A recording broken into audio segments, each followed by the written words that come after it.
Good evening, everyone. I'm Wendall Jones, and welcome to another edition of the program, The Platform. On this program, we examine the national issues of the Bahamas. And the national issue right now is some allegations being made with respect to what is happening at Lyford Key.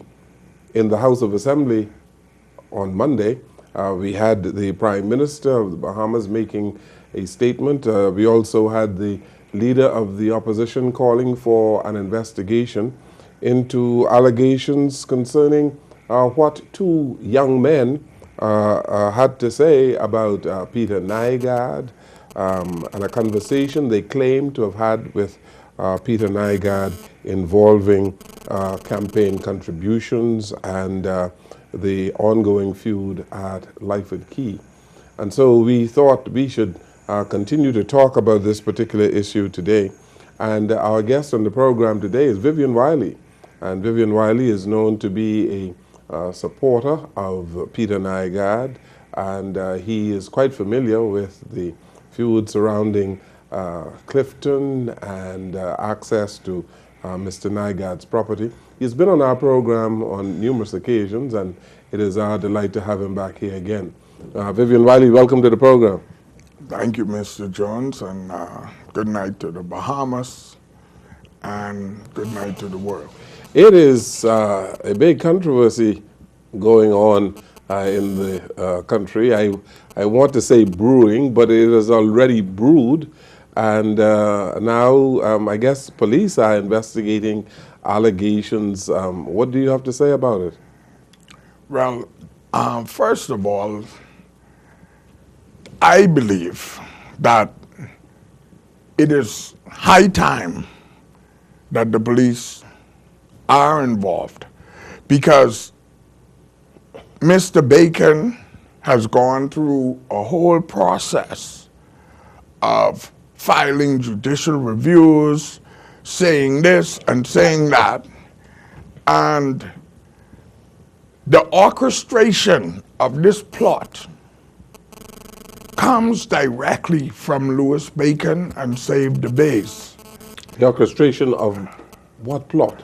The plot to try Mr. Peter Nygaard in the newspapers because they're not getting anywhere in the courts. Louis Bacon filed a lawsuit in New York against Peter Nygaard for some $100 million for defamation of character. After review, 100 or so out of 135 allegations were tossed out of the case. They did not make a big story about that. This is an attempt by Save the Base to frustrate the legal process. It's alleged that two young men say that Mr. Nygaard hired them to do certain things. Why didn't they go to the police? Why did they go to Louis Bacon? Is he the police? No. Did they actually go to Bacon or Bacon's representative? Either way, they are the star people in this alleged affidavit of hiring persons to do harm or injury to others. Their affidavit claims that these two men are their witnesses that Mr. Nygaard engaged in this attempt to do that. Now, Mr. Jones, this is where the credibility issue comes in.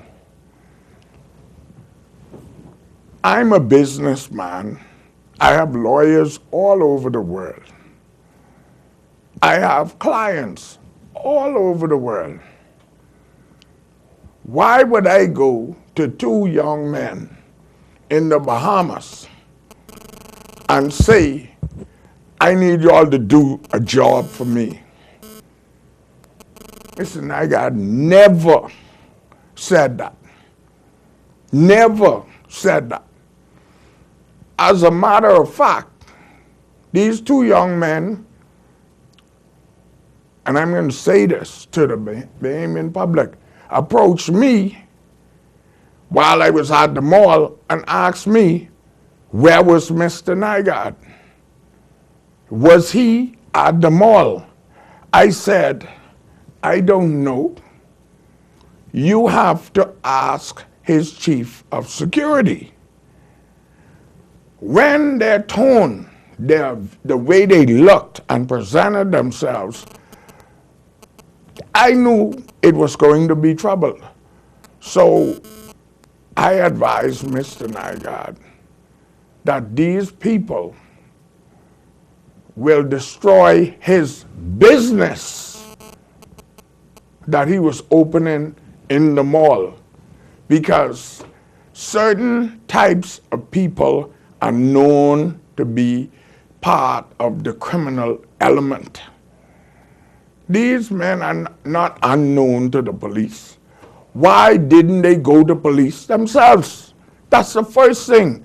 Bahamas, we have to realize that extortion is a crime. Also, I'm here on this program to say that for Mr. Nygaard to even entertain these people, they had to continuously pursue him. He wasn't never looking for them, never called them.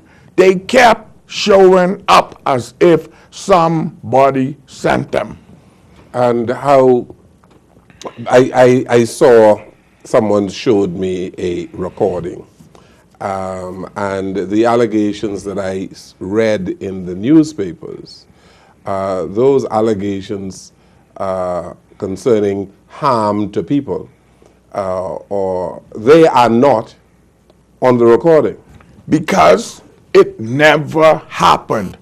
The recording is like how we're doing this. Two people talking. One of them, by voice, appears to be Peter Nygaard.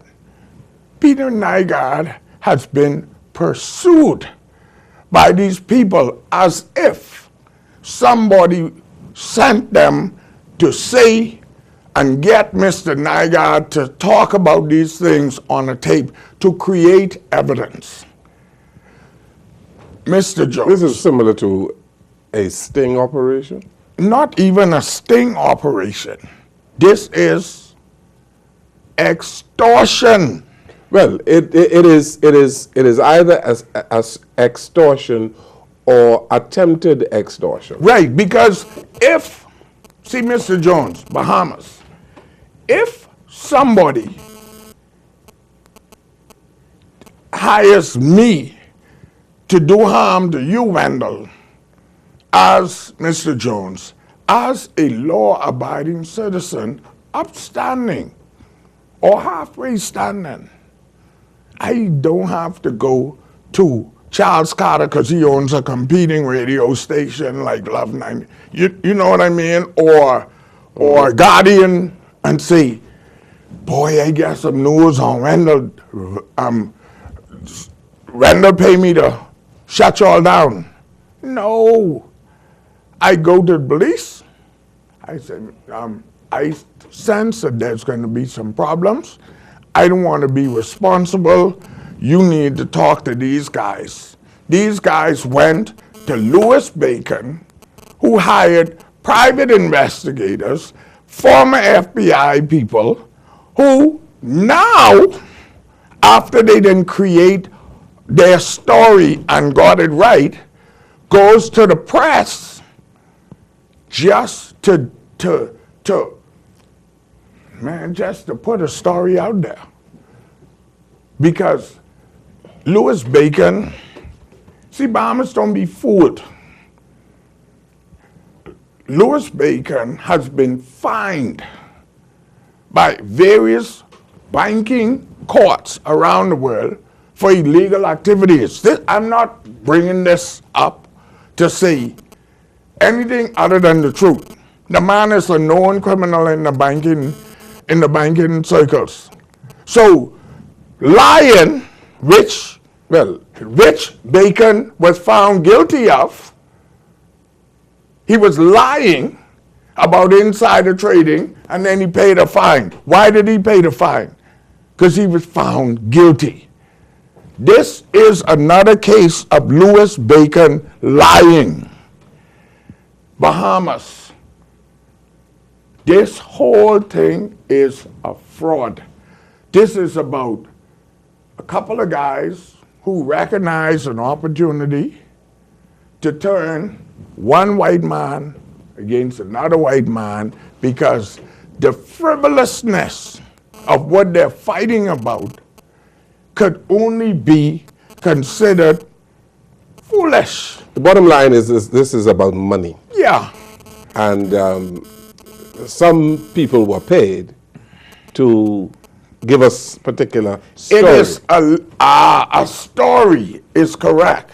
It is alleged that Mr. Bacon, I don't know if he paid these guys, but they said that they were paid. The whole thing. They claim that they were paid to give this information.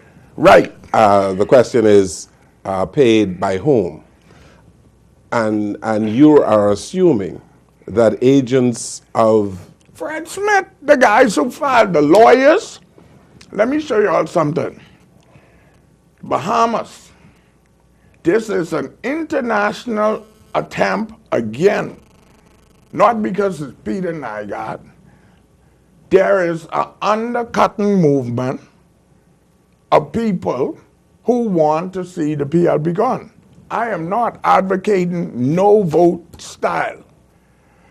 This is an attempt to discredit the Prime Minister, be he John Doe or John Poe.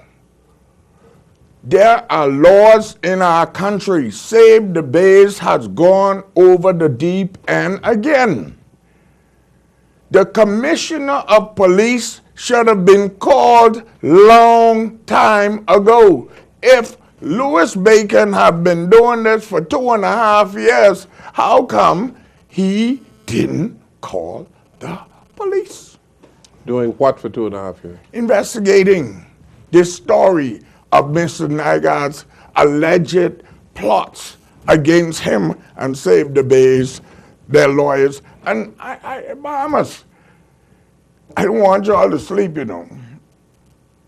I am able to speak to Reverend Moss, Fierro, and all these people when I see them in public, because this is an act. Scene one,